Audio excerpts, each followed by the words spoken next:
날마다 솟는 샘물과 함께하는 오늘의 큐티 시간입니다. 1월 31일 오늘의 말씀은 여호수아서 8장 30절에서 35절 말씀입니다. 그때의 여호수아가 이스라엘의 하나님 여호와를 위하여 에발산에 한 제단을 쌓았으니 이는 여호와의 종 모세가 이스라엘 자손에게 명령한 것과 모세의 율법책에 기록된 대로 쇠 연장으로 다듬지 아니한 새 돌로 만든 제단이라. 무리가 여호와께 번제물과 화목제물을 그 위에 드렸으며 여호수아가 거기서 모세가 기록한 율법을 이스라엘 자손의 목전에서 그 돌에 기록하며 온 이스라엘과 그 장로들과 관리들과 재판장들과 본토인뿐 아니라 이방인까지 여호와의 언약궤를 맨 레위 사람 제사장들 앞에서 궤의 좌우에 서되 절반은 그리심산 앞에 절반은 에발산 앞에 섰으니 이는 전에 여호와의 종 모세가 이스라엘 백성에게 축복하라고 명령한 대로 함이라. 그 후에 여호수아가 율법책에 기록된 모든 것대로 축복과 저주하는 율법의 모든 말씀을 낭독하였으니 모세가 명령한 것은 여호수아가 이스라엘 온 회중과 여자들과 아이와 그들 중에 동행하는 거류민들 앞에서 낭독하지 아니한 말이 하나도 없었더라.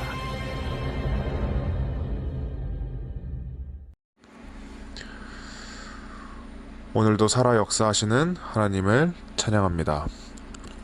중요한 전투에서 승리하고 난 뒤 여호수아가 가장 먼저 한 일은 하나님께 감사의 제물을 드리고 율법을 낭독하는 것이었습니다. 일에 대한 보상과 선물을 받거나 내 삶을 하나님께서 승리로 이끌어 주셨을 때 나는 과연 어떻게 행동하고 있는지 우리는 생각해 보아야 됩니다. 우리들에게는 급한 일이 있고 중요한 일이라는 것도 있습니다. 그런데 급한 일이 매우 중요한 일일 수도 있지만 반드시 중요한 일이 급한 일이 아닐 수가 있습니다.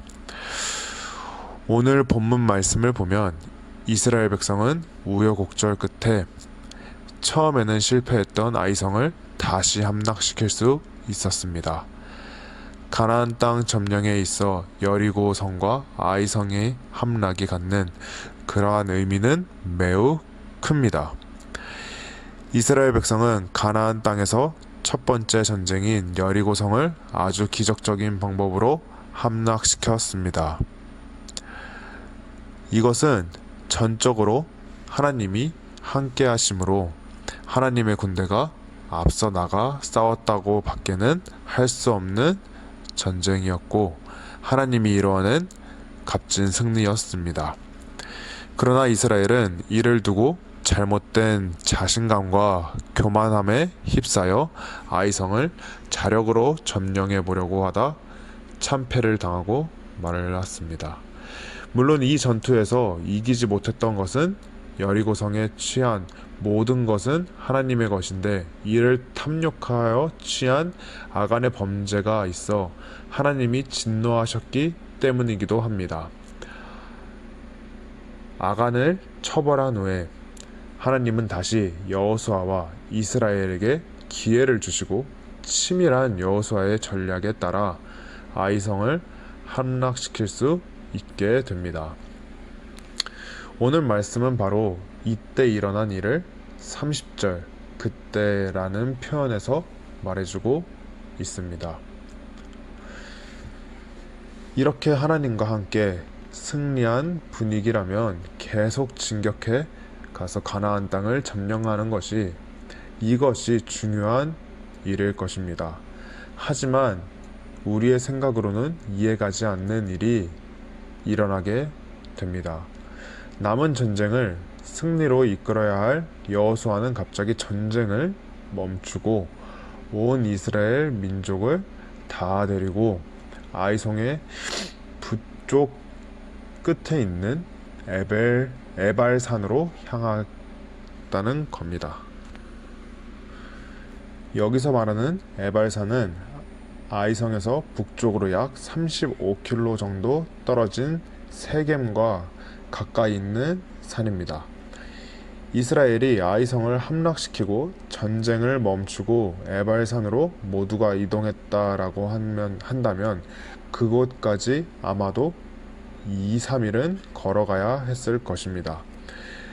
우리는 생각해 보아야 될 것이 어쨌든 지금은 전시 상태인데 아무리 유목민처럼 이리저리 광야에서 떠돌아 살았던 것이 익숙한 이스라엘 백성이라 한다 할지라도 그것으로 전 이스라엘을 이끌고 간다는 것은 이성적으로 볼 때 현명하지 못하고 어리석은 행동이라는 것을 우리는 알 수 있습니다. 하지만 여호수아는 이 일을 강행한 것을 우리는 볼 수가 있습니다.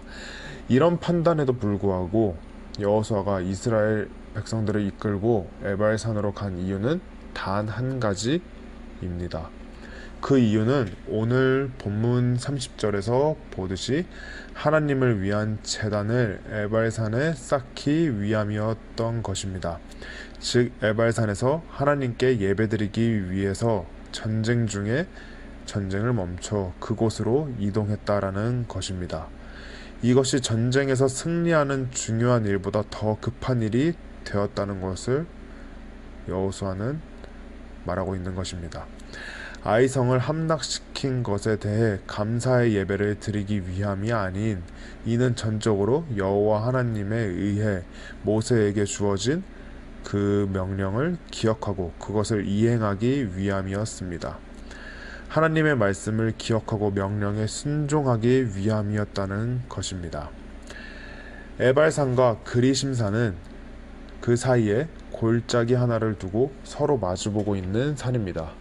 그런데 두 산이 위치적으로 바로 곁에 있음에도 불구하고 두 산이 확연히 다른 모습을 하고 있습니다.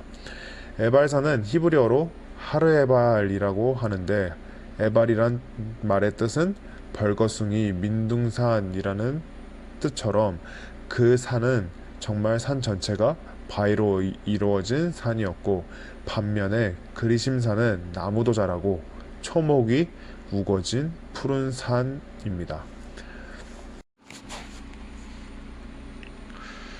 33절 34절에서 이 두 산 사이 골짜기에 언약궤를 맨 제사장을 중심에 두고 좌우 절반은 에발산에 나머지 절반은 그리심산에 서게 한 후 여호수아는 축복과 저주의 모든 말씀을 빠짐없이 모두에게 낭독합니다. 두 산을 서로 마주보면서 축복과 저주가 무엇인지 느낄 수밖에 없었을 것을 우리는 생각해 볼 수 있습니다. 또한 우리는 이런 걸 보며 하나님이 얼마나 정교하신 분이신가 새삼 놀라지 않을 수 없게 됩니다. 여호수아를 통해 지금 드리는 예배는 자신과 이스라엘 민족이 드릴 수 있는 최상의 예배 그리고 최상의 예배를 기쁨으로 드리고 있다고 할 수 있는 것입니다. 전쟁이라는 긴박함 속에서도 어쩌면 에발산에 올라가는 그 긴 길 동안 적의 공격의 위험도 있을 수 있고 자칫 오도 가도 못하는 골짜기 안에 갇혀있는 지형적 불리함 속에서 있다 하더라도 그들은 현실에 가득한 문제와 걱정거리 모든 것을 고려하지 않고 지금 그 모습 그대로 모든 것을 뒤로하고 하나님께 예배드리는 것에 헌신하며 화목해하고 있는 것입니다. 오늘 말씀을 마무리하기 원합니다. 그 옛날 이스라엘에게 그랬듯 오늘 우리 앞에도 축복과 저주의 말씀이 있습니다. 오늘 말씀을 들은 우리는 하나님의 말씀을 잘 듣고 지켜 행함으로 축복의 길로 나아가 하나님과 함께 인생을 승리자로 살아가는 우리가 되기를 주님의 이름으로 소망합니다.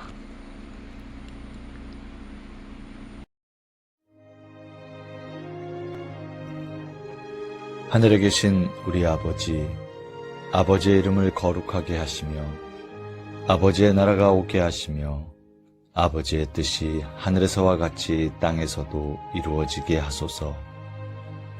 오늘 우리에게 일용할 양식을 주시고 우리가 우리에게 잘못한 사람을 용서하여 준 것 같이 우리 죄를 용서하여 주시고 우리를 시험에 빠지지 않게 하시고 악에서 구하소서. 나라와 권능과 영광이 영원히 아버지의 것입니다. 아멘.